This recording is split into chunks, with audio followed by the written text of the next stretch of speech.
Good morning to all. I am K. Kalachelvi, working as Assistant Professor in Government College of Engineering. Today we are going to see couplers. It is one of the optical component. This is the diagram for an optical coupler. So what is the definition of this coupler means? It is used to combine and split the signals in an optical network. Suppose if you want to join more than one signal or split the two signals means we can use a coupler. So this is a diagram for 2x2 coupler. It is two inputs. These are the two inputs and these are the two outputs. So this 2 denotes the input, number of inputs, and these 2 denotes the number of outputs. So this is a 2x2 coupler. The most commonly used couplers. How the couplers are prepared means they are prepared by fusing two fibers. That the mid portion of the two fibers are fused. So they are called fused fiber couplers. Couplers can also be prepared in integrated optics by using waveguides. So see this diagram here. A portion of input can be taken from this input and it can be fed to the output one. The remaining portion of this input can be fed to this output. So here a fraction alpha of the power from input 1 is taken and placed on the output 1. Similarly, the remaining fraction 1 minus alpha is from the input 1 is placed on the output 2. Similarly, a fraction 1 minus alpha power from input 2. From here, 1 minus alpha can be taken and it can be placed on output 1 and the alpha can be fed to output 2. Alpha is the coupling ratio. Couplers can be designed to be either wavelength selective or wavelength independent, or it is also called as wavelength flat over a useful wide range. So it can be, the couplers can be designed so that it can be dependent or independent over the wavelength. Wavelength independent device means alpha is independent of the wavelength. Wavelength selective device means alpha depends on the wavelength. Coupler. Another one name for coupler is 3 dB coupler. Here in this coupler, that is, the input signal is equally divided and fed to two outputs. If the coupling length L is adjusted such that half the power from each input appears at each output. So for the 3 dB coupler, the coupling length is adjusted so that half of the power from each input appears at each output. Then N cross N star coupler. This is a generalization of 3 dB 2x2 coupler. It is a general name for 3 dB 2x2 coupler. It is a coupler is an N input N output device. That is, the power from each input can be divided equally among all other outputs. They are passive devices.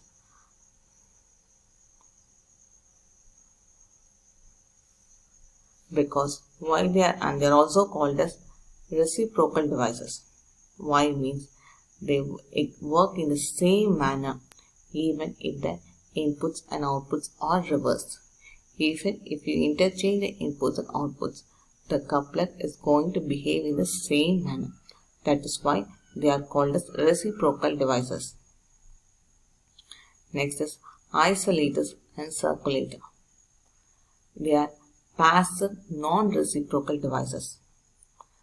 A very good example for this passive non-reciprocal device is an isolator. Its main function is to allow transmission in only one direction, and it can block all transmission in the other direction.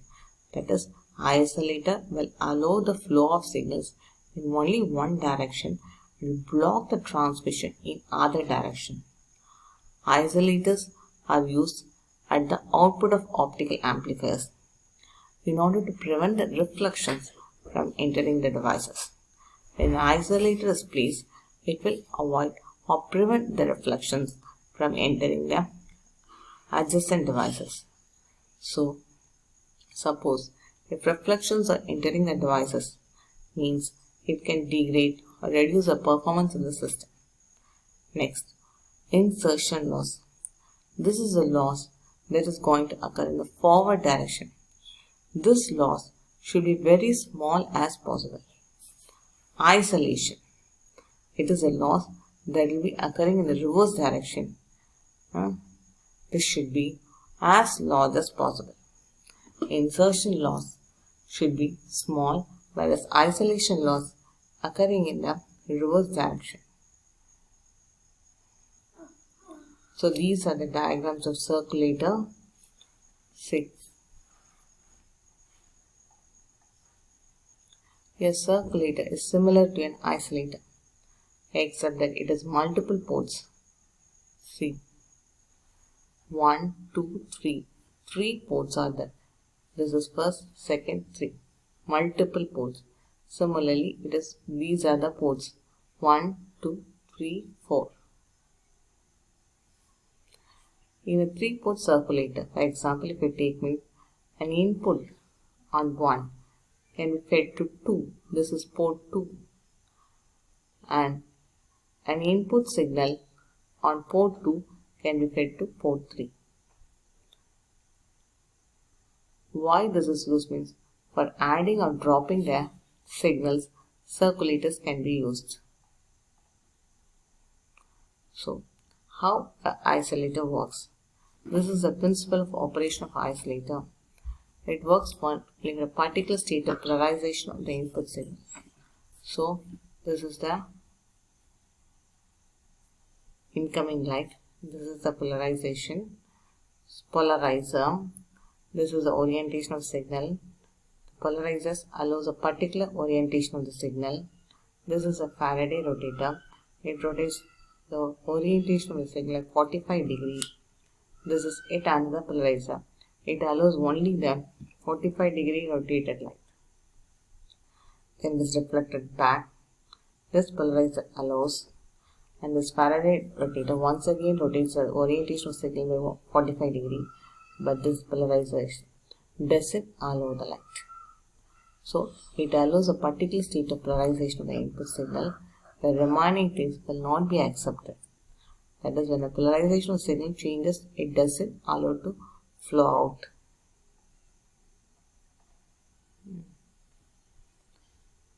So, the input light signal is having a vertical state of polarization. This is a vertical state of polarization. This is passed through a polarizer. So, this polarizer passes a light which is having a vertical state of polarization and blocks the light energy. Suppose if any of the incoming light is having a horizontal polarization, means it will be blocked by the polarizer. So that it will pass only the vertical polarized light. So these polarizers can be realized by using crystals called dichroics. So how this polarizer is built means it can be built up by using a crystal called dichroics, which have the property of selectively absorbing the light with one state of polarization. Next, we are having a Faraday rotator. The next polarizer, a Faraday rotator, is placed. This is a non-reciprocal device. It is made up of a crystal material. This has the potential to rotate the state of polarization. For example, we take it rotates by 45 degrees, regardless of the direction of propagation of signal.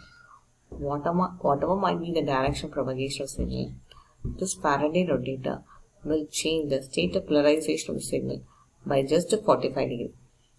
This Faraday rotator is followed by another polarizer that passes only the state of polarization with this 45 degree orientation. So here we are having a polarizer. Only this 45 degree rotate signal will be passed by this polarizer. Remaining things will not be allowed. There is the light signal from left to right. So this is the left, this is the right. From this position to this direction, the signal has been allowed to pass. But on the other hand, if we take means the light entering the device from the right due to reflection, the same 45-degree state of polarization is rotated by another 45 degrees by the Faraday rotator and thus blocked by the first polarizer. So, this signal, when it passes the Faraday rotator, the SOP is changed by yet another 45 degree, like this the orientation. But this polarizer will allow only this sort of orientation, and this orientation will not be allowed. So the signal will be blocked.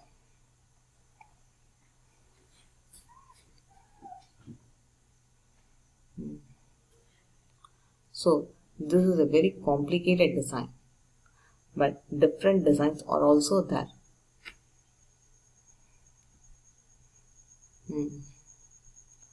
The input signal with any arbitrary state of polarization is fed first sent to a spatial walk-off polarizer. This spatial walk-off polarizer splits the signal into two orthogonally polarized components. See, this is the propagation of light from left to right. So, spatial walk-off polarizer we are using. It is dividing into two components. Then we are having a Faraday rotator. It rotates this orientation 45 degrees. Similarly, this is changed, rotated 45 degrees. Then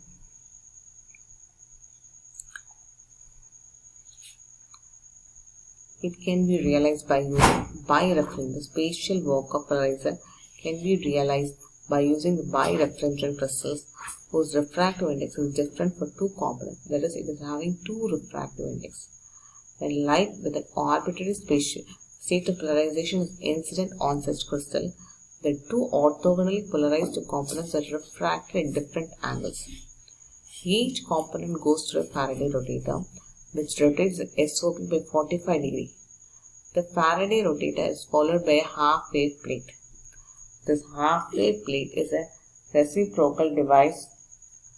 It rotates the SOP by 45 degrees in the clockwise direction for which signals propagating from left to right, and by 45 degrees in the counterclockwise direction for signals propagating from right to left.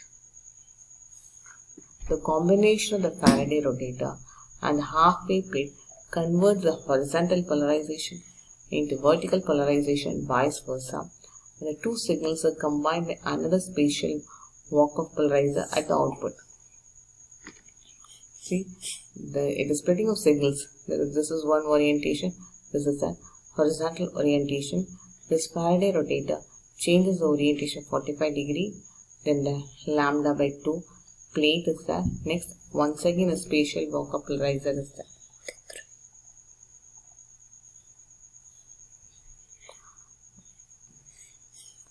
So, splitting of the signals, then once again two signals are combined by another spatial walk-off polarizer output. For reflected signals in the reverse direction, the half-wave plate and Faraday rotator cancel each other effects and the SOP remains unchanged as they pass through these two devices and are thus not combined with the spatial walk-off polarizer input. See, here a combination is taking place, but in here a combination does not take place. So it is reflected, it is once again moving, it is not allowed. Only this orientation is allowed and this orientation is not allowed after reflection and the reverse process. Thank you.